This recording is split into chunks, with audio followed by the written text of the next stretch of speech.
thinking? If you've watched even a few of my videos or kind of know about my channel, you're thinking, what kind of prayer wheel did he order? Surely it's one that you hang on the wall, or one that is fairly large that can be easily spun and creates quite a noise when you spin it around. And well, you would not be correct, because my budget is terrible. Like my friend said, I told him that my budget was terrible since I've been in school again, and he said, what budget? You're in school. Which is exactly right. Now, what I ordered is a pocket-sized prayer wheel from Nepal. It's handmade and it's from Nepal, and it's a pocket-sized mini prayer wheel.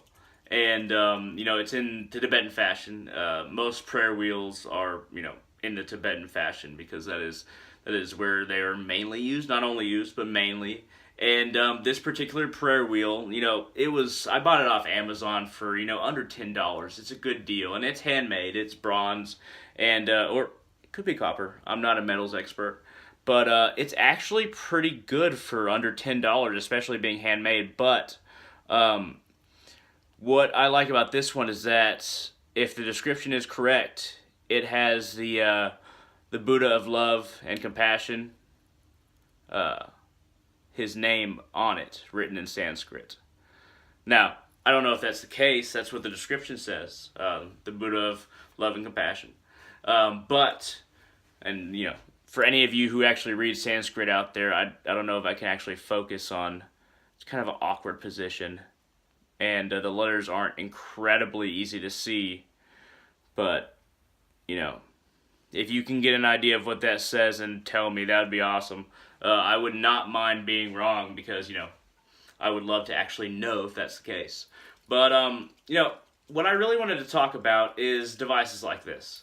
This prayer wheel, by turning it, it supposedly sends out the vibrations. These are my own words, but I'm describing what has been described in other words, but I'm describing it with my own, because I don't know their exact words or understand the exact viewpoint of somebody who really believes in prayer wheels. But the basic idea, from my understanding, is that by spinning this prayer wheel, or if it's mounted on a wall, or if it's in a temple, by spinning it like this or turning it like this and focusing on that idea, like the Buddha of love, the Buddha of compassion, maybe repeating his name mentally or saying it as a part of a mantra or by itself again and again and again while doing the prayer wheel, actually enhances the prayer, the mantra. And a lot of the time, if just by spinning it, it is thought to actually send out those vibrations based on what is written on those prayer wheels, whether it be a mantra or the name of a particular Buddha, and sending out those vibrations to the rest of the world, to all sentient beings, as Buddhists say. Now, there are many devices similar to this in other traditions that, are very physical actions that supposedly have a definite spiritual effect. That's the belief for many devices such as this. Whether it be burning certain smudge sticks and then kind of laying them out in a certain pattern, throwing down bones, beneath a tree, let's say, and that whatever symbol comes out, carving it into the earth and allowing that tree to be a metamorphosis, an extension of that symbol. I'm just throwing random, mostly physical actions spiritually that are supposed to have a very, permanent spiritual effect, or a definite spiritual effect, that through actions that are mainly physical, which I've always had, my doubts. I mean, spinning this wheel, I can understand focusing on the Buddha of love and compassion. I can understand, repeating a mantra mentally or saying that name mentally while focusing on that idea of the Buddha. But, does this actually enhance what I'm trying to do? Does it enhance the mantra? Does it enhance the vibration that I'm sending out? Universal love. And I'm 50-50 on it. I think that it does if you accompany devices like this with what you're trying to do mentally and possibly verbally as well, and you really focus on that idea. And I think that a physical action such as this can really help send these vibrations out. They can enhance, but in and of themselves, I think that there's limited effect for a lot of devices like this, unless you make a talisman yourself. Unless you, let's say, make a a runic talisman that kind of sways on your wrist. Let's say it's hanging from your wrist, and it kind of sways as you walk. And that's something that you made. That's something that you have very much invested a lot of both your ideas as far as the different runes that you use and how they're attached, what materials you used. And that being a constant reminder as you walk, it's kind of swaying back and forth. Maybe a certain rune or maybe 3 runes are hanging down, swaying back and forth. That, I think, when you make something like that yourself, is a definite enhancement.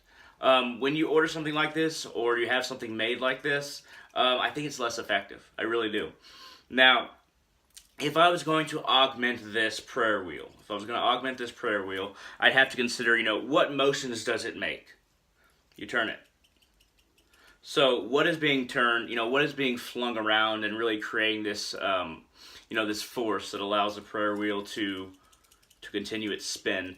It's this little weight right here. This little weight of, I think, bronze or copper. I'm not really sure. Could just be, iron that's coated gold. But you can tell I know a lot about metals, right? And if I was going to augment this device, this spiritual device, I would basically use an engraving pen, $20, at least in the United States. This is $20, and it takes, double A's.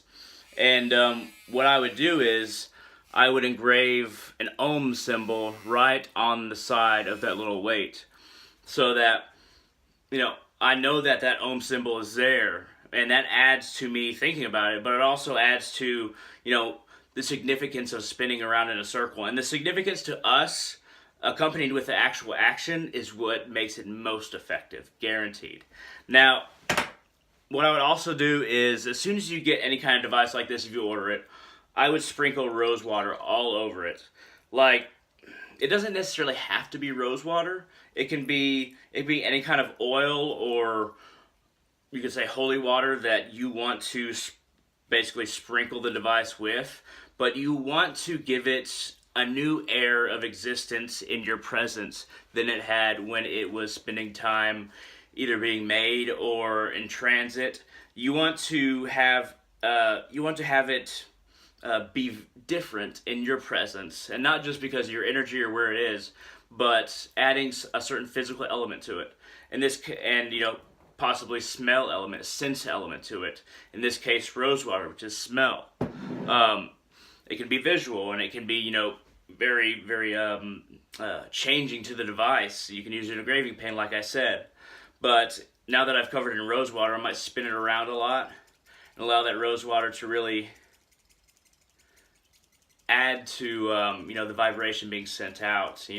And this is basically just to get it dry on the device, but you could put rose water on it multiple times in order to, enhance the vibration that's being sent out. But once again, the vibration, the extension of whatever spiritual practice you're doing has mainly to do with what you're doing mentally, what you're doing, verbally, if that's part of it, verbally being lesser than mentally.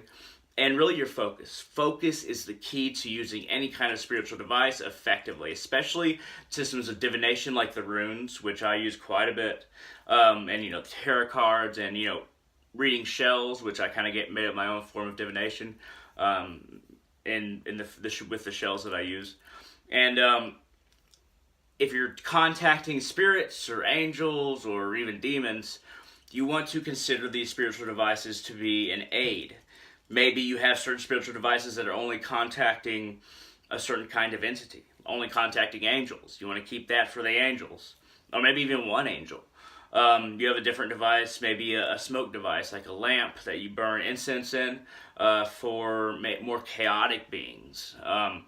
And maybe in order to contact spirits, you keep a vial of grave dirt wrapped around, a string, something natural like hemp, wrapped around it with an evil eye attached to that string, so that any negative force looking at you all their negativity will be cast back at them. But that will help draw things in, but not harm you. Anyway, I'm giving examples of how you would make and use spiritual devices, and how you would segregate what kind of entities they would be used with. But at any rate, I've kind of gone off on a tangent there. I kind of got off topic. But this is my new prayer wheel, and I like it. For under $10, handmade. You can tell it's handmade, from Nepal. And I live in Texas, which is very far from Nepal, in case you didn't know. And I'm happy with it. I wouldn't keep this in your pocket because it's very bendable. It's delicate. I wouldn't keep it in your pocket, but it's a nice little addition to your shrine if you're doing a mantra for a short amount of time, or if you're meditating and you want to, every certain amount of breaths, you want to pick it up and turn it. That's good too. But hey, thank you very much for watching. This has been kind of a weird video because I didn't do the request I was going to do for my friend tonight because it's been a long day, man. I got 4.5 hours worth of sleep, and I've been up for a long time. But that's kind of what it is to be a college student a lot of the time. College student who also works. But at any rate, I'll have a new video tomorrow, and this was just kind of a little fun video of something that I ordered. I hope you liked it. If you did, feel free to hit that thumbs up down there. It really helps out the channel.